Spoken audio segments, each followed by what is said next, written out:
5 साल में हमारे फिरोजाबाद की जनता विकास देखने को लिए तरस रही है। हम आम नागरिक हम कार्य होता देख सकते हैं, बता नहीं सकते। आज महिला बिल्कुल निडर होकर हर जगह जा रही है, चल रही है अकेली। अरे इस सरकार के यहाँ कोई सरकार है ही नहीं है। योगी बाबा के यहाँ कोई बोल सकता है क्या? जो परियोजना कंप्लीट नहीं हो पाई थी उनका फीता काट के भाजपा वालों ने श्रेय लिया है। नमस्कार, मैं हूं राजेश कुमार। लोकसभा के रण में न्यूज़ वन इंडिया का चुनावी रथ पहुंच चुका है फिरोजाबाद। वो फिरोजाबाद जो दुनिया भर में कांच और चूड़ी के लिए प्रसिद्ध है।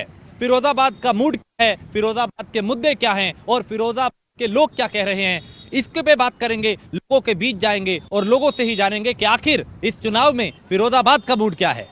तो फिरोजाबाद पहुंचे हम, वो शहर जो चूड़ी और कांच के लिए प्रसिद्ध है दुनिया भर में। और फिरोजाबाद का मूड क्या है, फिरोजाबाद के मुद्दे क्या हैं, इसको हम समझेंगे कि आखिर इस चुनाव में फिरोजाबाद के लोग क्या कहते हैं, उनकी क्या समस्या है, उनके क्या मुद्दे हैं, किस मुद्दे पे वो इस बार वोट देने जा रहे हैं। बहुत से लोग हमारे आसपास आप देखेंगे तो कुछ लोग बैठे हुए हैं और दूसरी तरफ हमारे साथ बहुत से यहाँ पे मौजूद हैं। एक एक व्यक्ति के पास जाएंगे और बात करेंगे और समझेंगे कि आखिर यहाँ का समीकरण क्या कहता है। लेकिन सबसे पहले मैं आपको इस शख्स से मिलवाता हूँ। दरअसल हम जब यहाँ पे आ रहे थे तो हम रास्ता थोड़ा सा भटक गए थे।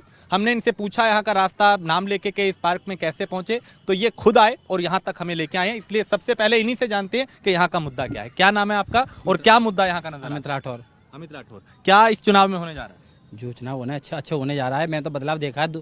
आज से 15 साल पहले का फिरोजाबाद देखा, 15 साल के बाद तो फिरोजाबाद देख रहा हूँ मैं। जो डेवलपमेंट हुआ इससे पहले कभी नहीं हुआ था। जो गंदगी भरी रहती थी, जो 10 साल की पीरियड में जो मतलब फिरोजाबाद में विकास हुआ है, मैंने ऐसे पहले कभी नहीं देखा। आसावत पाठक मैंने वो आज से होते हुए देखेंगे। प्रेगनेंट लेडी आ रही है, अब खत्म हो जाती थी, पाठक नहीं था तो ओवर ब्रिज बनवाया लोगों के लिए। पानी की समस्या थी, पानी की समस्या खत्म की। लाइट 24 घंटे लाइट मिल रही है, बल्कि 18 घंटे लाइट कंपलसरी मिल रही है। मैं 20 साल पहले देखता था लाइट नहीं मिलती थी यहाँ पे। अंधेरे में रात में 11 बजे हम लाइट का इंतजार कर रहे हैं। और कितना विकास चाहिए, धीरे धीरे डेवलपमेंट होगा। महंगाई जब विकास दर होगी तो महंगाई ऑटोमेटिक बढ़ेगी।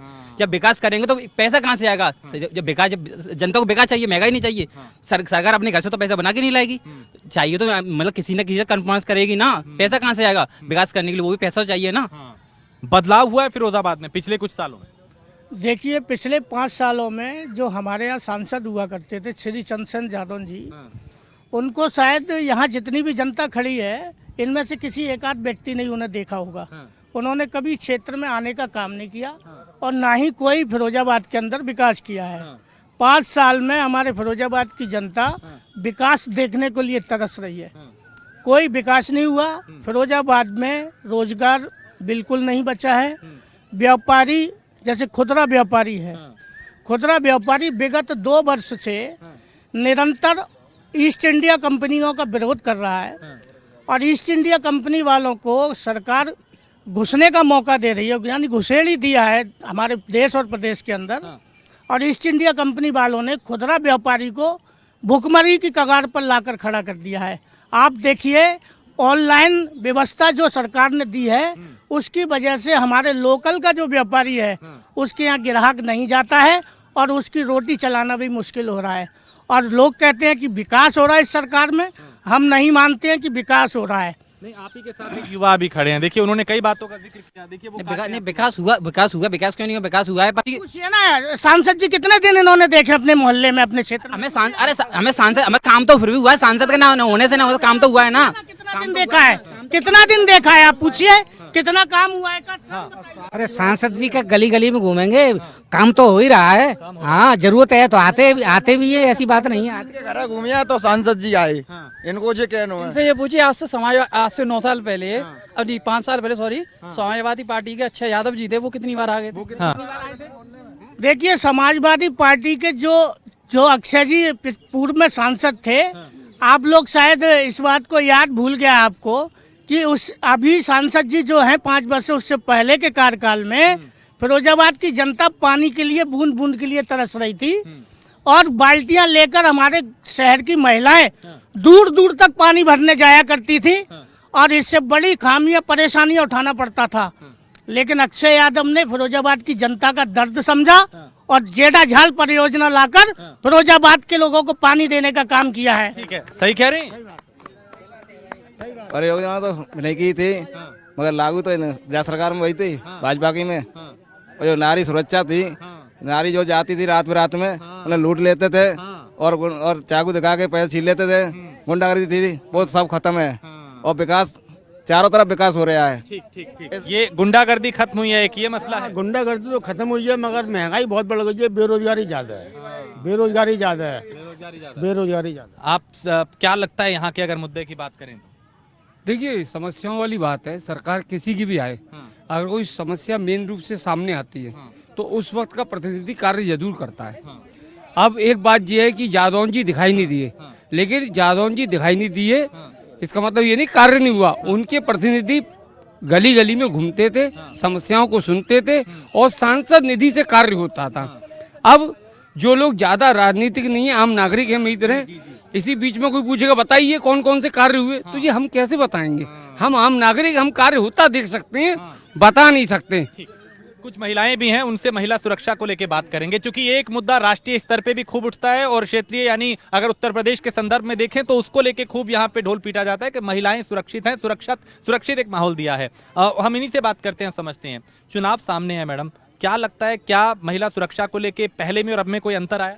जी बिल्कुल। पहले तो मैं आपके चैनल का धन्यवाद देती हूँ कि आपके चैनल के माध्यम से मुझे अपनी बात कहने का मौका मिला। और मेरा नाम मानसी गुप्ता है, मैं बीजेपी से पूर्व जिला महानगर मंत्री रही हूँ। और आपका बहुत बहुत धन्यवाद। और यहाँ सभी जनता आई है, इनको सभी को हमारा सादा नमन, वंदन, अभिनंदन। जितने भी हमारे वरिष्ठ भाईजन बैठे हैं, इन्हीं सभी को हमारा नमन, क्योंकि ये सभी मतदाता ही हैं और इन सब की राय लेना, सब करना ये सारी जरूरी है। सुरक्षा की दृष्टि की अगर आपने पूछा है तो सुरक्षा की दृष्टि की बात करें तो सुरक्षा हम बहनों की इतनी हुई है कि आज 8-9 बजे के टाइम पे यहाँ से निकलना मुश्किल होता था। आज हम बहनें सुरक्षित हैं और कहीं भी किसी भी समय पे जा सकती हैं, तो हम लोगों को तो कोई दिक्कत परेशानी है नहीं सुरक्षा की दृष्टि की अगर बात करें तो। मैं दोबारा भी आऊंगा और महिलाएं भी हैं, चूंकि महंगाई की बात खूब होती है मैडम, और जाहिर है किचन यानी रसोई महिला को संभालनी होती है। बजट अगर ऊपर नीचे होता है तो थाली का टेस्ट खराब हो जाता है। क्या ऐसा अभी कुछ हो रहा है, बदलाव हो रहा है, कुछ अच्छा हो रहा है, कुछ बुरा है या कुछ कमियां रह गई? महंगाई तो है ज़्यादा, लेकिन उसका थोड़ा सुधार हो जाए तो ज़्यादा अच्छा है। तो देखिए, ये महिलाएं हैं और अपनी बात को रख रही हैं, कुछ कमियां हैं तो उसका भी जिक्र हो रहा है और कुछ अच्छा हुआ है तो उसकी भी बात कर रहे हैं। सुरक्षा व्यवस्था की बात बहन जी ने भी कहा था, ये बात सही है कि सुरक्षा व्यवस्था में इजाफा हुआ है। लेकिन मैं आपको बता दूं कि पहले कुछ छुटभैया टाइप के जो कार्यकर्ता जो होते थे, जिनकी मानसिकता खराब थी, वो लोग थोड़ा बहुत छुटपुट घटना करते थे। लेकिन अब आगे जो भी सांसद हमारे यहाँ बन रहे हैं और बनने जा रहे हैं, जनता उत्साहित है उनके लिए। अक्षय यादव सांसद बनने जा रहे हैं और वो इस बात की गारंटी ले रहे हैं कि आगे अगर सांसद वो बनते हैं तो महिलाओं की सुरक्षा की व्यवस्था को भली भांति पूर्णतः सुरक्षित रखा जाएगा, कोई दिक्कत नहीं आने। महिला सुरक्षा, हाँ हाँ, भाई की बात सुनी, इससे मुझे लग रहा है कि ये भी मान रहे हैं कि पहले गुंडागर्दी होती थी। मान रहे हैं हम इस बात के लिए धन्यवाद। ठीक है, भाई कह रहे हैं कि मतलब अक्षय यादव आएंगे तो बदलाव होगा। तो आज से पहले अखिलेश यादव जी मुख्यमंत्री थे, तो तब बदलाव क्यों नहीं हुआ? तो आए दिन हमारी बहन बेटी सुबह 4 बजे हम अपनी बहन बेटी के लिए करौली मंदिर जाते थे तो चैन छीनाया, छेड़खानी, आए दिन मर्डर, रेप। और मुलायम सिंह यादव, माननीय मुलायम सिंह यादव का क्या कहना था जब बलात्कार हो जाता था कि लड़कों से गलती हो जाती है? इस पे आप क्या कहना चाहेंगे? जवाब लूंगा, जवाब लूंगा। आप भी कुछ कह रहे हैं? मेरे भाई सही होके कह रहे हैं, इनका जवाब पहले भाई से। नहीं, बिल्कुल आपने कहा है कि घटनाएं हुई थी, लेकिन ये घटनाएं जो आप बता रहे हैं वो बहन जी का शासन हुआ था उससे पहले की घटनाएं बता रहे हैं। अखिलेश जी जिस समय उत्तर प्रदेश के मुख्यमंत्री हुआ करते थे, उस समय सिर्फ और सिर्फ प्रदेश के अंदर विकास हुआ है। आप देख लीजिए, लखनऊ एक्सप्रेस में उनकी देन है। आप देखिए जितने भी पुल यहाँ बने, ओवरब्रिज, वो सारी परियोजनाएं अखिलेश जी की लाई हुई हैं। केवल और केवल जो परियोजना कंप्लीट नहीं हो पाई थी उनका फीता काट के भाजपा वालों ने श्रेय लिया है और कुछ नहीं किया। भाजपा ने सिर्फ श्रेय लिया है क्या? काम मतलब ये कह रहे हैं हमने किया, रिबन उन्होंने काट दिया और श्रेय सारा उधर? नहीं, ऐसा कुछ नहीं है। और भैया जी ने जो बात बोली है, मैं उनकी बात से बिल्कुल भी सहमत नहीं हूँ। कहीं ना कहीं ये सारी जनता बता देगी, मुझे कुछ कहने की आवश्यकता नहीं है कि विकास कितना हुआ है। जिनके घर, जिन्होंने सपने भी नहीं देखे होंगे कि मैं कभी अपने घर में जाऊंगा, उनको आवास मिले हैं। 2.5 लाख आवास फिरोजाबाद में मिले हैं। सुरक्षा की दृष्टि की बात करें तो महिलाएं सुरक्षित हैं और राशन भी बहनों को मिल रहा है, फ्री में मिल रहा है, जबकि कोरोना काल से लेकर अब तक राशन फ्री में मिल रहा है। उज्ज्वला योजना की बात करें तो बहनें जो धुएं में अपना पूरा जीवन बिता दिया था, आज उन्हें फ्री में सिलेंडर मिला है और साल में 2 सिलेंडर फ्री मिल रहे हैं उनको। देखिए, ये सरकार की योजनाओं की बात हो रही है, लेकिन आप हाँ, ये लोग कह रहे हैं कि 80 करोड़ लोगों को राशन मिल रहा है, सबको पता है देश के अंदर जनता 140 करोड़ है। जब 80 करोड़ लोगों को रोजगार मिल चुका, 80 करोड़ लोग संपन्न हो चुके, तो राशन किस बात पे दिया जा रहा है? या तो इसकी जांच करो। बहुत बढ़िया बात की है। आपके पास सरकार है, सुविधा है, सारी सुविधाएं हैं आपके पास, आपने जांच क्यों नहीं कर पाई? और 80 करोड़ लोगों को राशन दे रहे हो और फिर ये कह रहे हो हमारा देश बहुत आगे बढ़ गया। तो कहाँ से बढ़ गया देश? देखिए, बहुत अच्छी बात भैया ने कही कि हमारे देश में 140 करोड़ लोगों की जनता है। 140 करोड़ लोग में आप पिछला रिकॉर्ड उठा लीजिए कि 70% व्यक्ति हमारे यहाँ मध्यम वर्गीय हुआ करता है, और 80 करोड़ आज अगर राशन की लाइन में लगा हुआ है तो इसका मतलब क्या है? सरकार ने मध्यम वर्ग को भी भिखारी बना दिया और उसको राशन की लाइन में लगा दिया, रोजगार खत्म कर दिया। लोगों को राशन नहीं, रोजगार की जरूरत है। देखिए, ये राशन वाली बात है तो राशन तो कांग्रेस भी बांट रही थी, एक नगद मूल्य ले रही थी 2 रुपए 3 रुपए किलो। आज जो 80 करोड़ वाली बात है, आप ये बताइए, इनका राशन कार्ड बना हुआ है, मैं अपना राशन कार्ड ऑनलाइन करता हूँ, मेरा राशन कार्ड नहीं बनता है तो मैं मौजूदा सरकार को गलत कहता हूँ।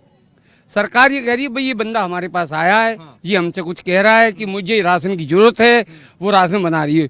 वो गेम नहीं खेल रही कि पहले हम इसके घर जाएंगे, पता लगाएंगे, इसकी हैसियत देखेंगे, फिर देंगे इसे। वो ये कहते हैं मांग, ये इसको जरूरत होगी तभी तो आ रहा है सामने, इसे दिया जाए। जो राशन का विरोध कर रहे हैं वही राशन सबसे पहले लेने जाते हैं। जो विरोध कर रहे हैं राशन का, वो सबसे पहले लाइन में लगे होंगे, पहले लाइन में पहले लगे होंगे। जांच की बात कही जा रही है तो मेरा कहना ये है कि जांच कर रहे हैं तो खुद ही समर्पण कर दें कि मुझे राशन नहीं चाहिए, फ्री का राशन मैं नहीं लेना चाहता। सबसे ज्यादा समर्पण कर दें, जाके राशन डीलर से बोले। कुछ और महिलाएं हैं, उनसे बात करते हैं, उनके मुद्दे क्या हैं, उनकी समस्या क्या है, वो क्या चाहती हैं इस चुनाव में। मैडम, क्या नाम आपका? आप भी चूंकि घर चलाती हैं पूरा, अब तो चूंकि बराबर कंधे से कंधा मिला के महिलाएं चलती हैं, यानी काम में भी पूरा सहयोग वो करती हैं, लेकिन चुनाव में क्या मुद्दे आपको लगता है कि यहाँ के हैं या उस पर काम होना चाहिए या ये कमियां रह गई? वैसे मुझे तो नहीं लगता फिरोजाबाद में कुछ कमियां हैं, क्योंकि पहले से तो बहुत बेहतर है हर चीज़, और कोई कमी तो नहीं लग रही। पहले से बेहतर थी, हाँ, पहले थोड़ी कमियां थी, जब से थी वो आज नहीं है। पहले जो महिलाओं के साथ इतने मतलब रेप है, छेड़खानी, महिला सुरक्षित नहीं थी। आज महिला बिल्कुल निडर होकर हर जगह जा रही है, चल रही है, अकेली सारा कुछ कर रही है। वो चीज़ पहले नहीं था। हर एक के अंदर एक खौफ था कि नहीं, मैं अगर हम जाएंगे अकेला तो यहाँ कुछ हो। आज ऐसा कुछ भी नहीं है, क्योंकि योगी है, मोदी है, तो महिला सुरक्षित है। और आगे भी अगर योगी मोदी रहे तो ये पूरा देश आज भी लोगों को नहीं दिख रहा, लेकिन हमें दिख रहा है कि बहुत कुछ किया है और आगे भी होगा। आगे और आने वाली सरकारों का कुछ नहीं कह सकते, लेकिन योगी मोदी जी ने किया है वो वाकई तारीफ काबिल है। महिला सुरक्षा, यानी आप ये कह रही कि महिलाएं सुरक्षित हैं, कभी भी बाहर जाती हैं। हाँ, जब से बीजेपी की सरकार है बहुत बदलाव। और कुछ दे न दे, लेकिन एक भारत की जीत पे खुशियां तो मिलेंगी ही ना अपन को। कम से कम पाकिस्तान में तालियां तो नहीं बजेंगी। ठीक है, देखिए ये महिलाएं विभाग से बाहर से भी नहीं निकलते थे, हमारी शादी हुआ पहले। हाँ, जब से योगी की सरकार नहीं थी, यहाँ से बाहर से भी नहीं निकलते थे। अब हम 7:30 बजे तो यहाँ रहते हैं गांधी पार्क में, फिर हम इवनिंग वॉक चालू करिए तो हम आते हैं यहाँ पर। और पहले यहाँ पे क्या था कि यंग लड़के लड़कियां आपस में बैठ के एक दूसरे को किस कर रहे होते या गले में हाथ डाल के बैठे होते। हमने जब इस बात पे ऑब्जेक्शन उठाया, हमने पुलिस को बुलाया, तो यहाँ पे वो सब हमने बंद करवाया।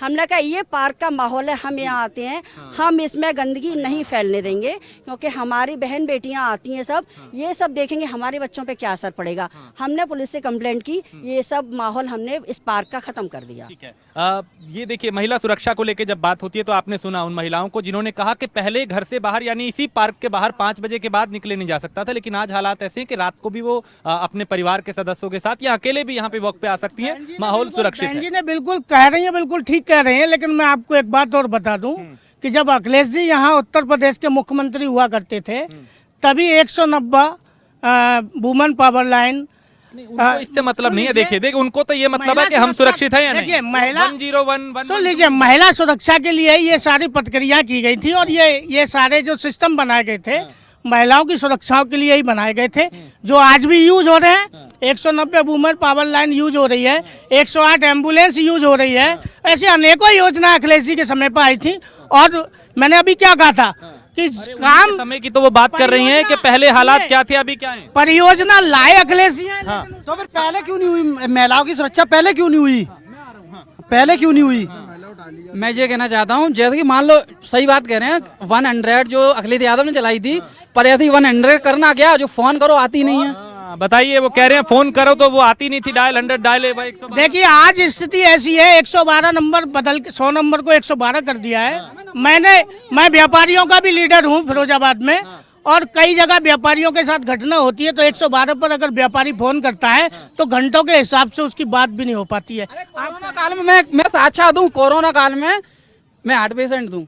मैंने अपने लिए दवाई के लिए फोन किया तो मेरे पास आधे घंटे के अंदर त्राया की ताल से दवाई आ गई थी और वो पुलिस वालों ने ही लाके दी थी। ठीक है, बदलाव हुआ यहाँ पे? बिल्कुल हुआ है बदलाव, इतना बदलाव हुआ है कि आज से पहले कभी हुआ ही नहीं। 5 साल से हम बदलाव ही देख रहे हैं, बदलाव ही हो रहे हैं। अरे इस सरकार के यहाँ कोई सरकार है ही नहीं है, योगी बाबा के यहाँ कोई बोल सकता है क्या? भाई साहब कर रहे थे बेरोजगारी की बात, बेरोजगारी बहुत है, तुम घर से निकलोगे ही नहीं। बताओ बेरोजगारी, आप है ना पन्नी लेके जाओ और रोड पे निकल जाओ, भंगार बटोर लाओ, चूड़ियों का भंगार बहुत है, 200-300 की तो कमाई लोगे। अब मैं बता रहा हूँ, अब आप घर से निकलोगे ही नहीं, आप घर से निकलोगे ही नहीं तो आप कहाँ से कमा लोगे? अब जब तक तुम रोटी तोड़ के खाओगे नहीं तो भगवान तो खिलाएगा नहीं। बात कर रहे हैं भैया महंगाई। देखिए आपने कहा कि घर से नहीं निकलेंगे, ऐसा कोई मजदूर नहीं है जो घर से नहीं निकलता है। इस समय चूड़ी का काम भी हमारे फिरोजाबाद का गर्द में जा चुका है। अभी भाई साहब कह रहे थे कि हमको रोजगार नहीं मिल रहा है। फिरोजाबाद में जब तक अच्छा डेवलपमेंट नहीं होगा, नई फैक्ट्रियां नहीं आएंगी, नए रोजगार के साधन नहीं बनेंगे, तब तक फिरोजाबाद का युवा दुखी रहेगा।